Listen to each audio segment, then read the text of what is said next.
손의 부위를 보시면 손가락 끝이라든지 지문이 있는 부위 쪽, 피부 쪽에서 뻘겋게 변하거나 문제가 생기면 주부습진 같은 피부 질환으로 볼 수가 있는 거고, 손가락이라는 것은 이렇게 움직이는 마디가 있지 않습니까? 관절염이라는 것은 끝자락에서 증상이 나오는 게 아니고 움직이는 마디가 붓는다든지 힘을 줄 때 아프다든지 또는 아침에 이렇게 부어가지고 뻣뻣해서 잘 구부러지지가 않는다든지 이런 부위에 따라서 증상을 좀 나눠서 생각을 해볼 수가 있습니다. 그래서 피부 쪽이 좀 안 좋아지고 뻘겋게 변하고 증상이 있으면 피부과적인 문제를 생각을 해봐야 될 것 같고, 관절 쪽에서 움직일 때 통증이 있다든지 또 관절이 마디마디가 붓는다든지 이런 증상은 관절 쪽의 문제라고 판단을 할 수가 있겠습니다.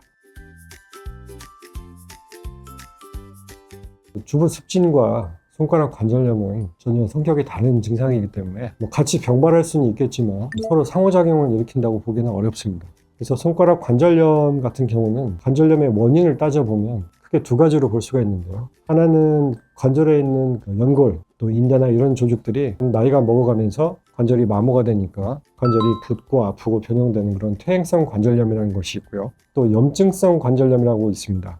예를 들면 류마티스 관절염처럼 우리 몸에 있는 면역 체계가 손가락에 있는 관절 마디를 스스로 공격을 해서 염증을 일으키고 또 아주 심하면 변형까지 일으키는 그런 염증성 관절염이 있습니다. 그래서 이 두 가지 관절염이 또 혼재하는 경우도 있습니다. 증상의 양상이 처음에는 잘 구분이 안 되는 경우도 생길 수가 있습니다. 그런 것들을 전문가하고 잘 상의를 하시고 증상이 어떤 식으로 발현이 되는지 혈액 검사라든지 방사선 검사라든지 이런 것들을 통해서 좀 구분을 하고 적절한 치료를 진행을 하시는 것이 좋겠습니다.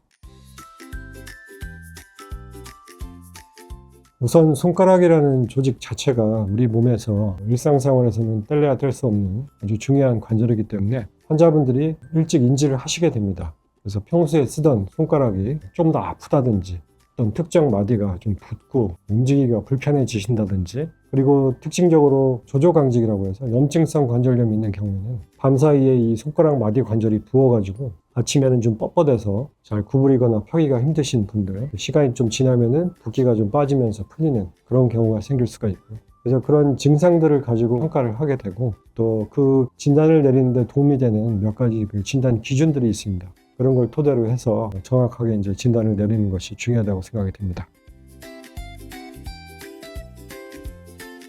사실 손가락 관절염은 우리가 무릎이나 어깨 같은 큰 관절처럼 관절이 많이 망가졌을 때 인공관절로 대체하기가 쉽지 않은 관절입니다. 그래서 수술적 치료보다는 손을 쓰다 보면 조기에 관절염 증상을 발견할 수가 있고 또 일찍 치료에 진행을 할 수가 있기 때문에 치료의 목표는 손가락의 기능을 유지하면서 관절을 완전히 젊게 만드는 방법보다는 악화되는 것을 좀 늦추고 또 적절하게 사용할 수 있게 하는 그런 데 치료에 주안점을 두고 진행을 하셔야 되고, 그래서 이런 것들은 평소에 무리해서 쓰지 않는다든지 추위에 노출이 되지 않는다든지 또 필요한 경우에는 적절한 약물 치료를 통해서 염증 증상을 완화시킨다든지 이런 보존적인 치료를 통해서 관리를 하게 됩니다. 그래서 손가락 관절염이 발생을 하면 특효약 또는 특수한 수술 방법 이런 것보다는 이게 좀 문제가 생겼으니까 더 이상 악화되지 않게 잘 관리를 하자라는 방향으로 치료를 진행을 하시면 도움이 될 것 같다고 생각이 듭니다. 원장님 오늘 말씀 감사드립니다. 감사합니다.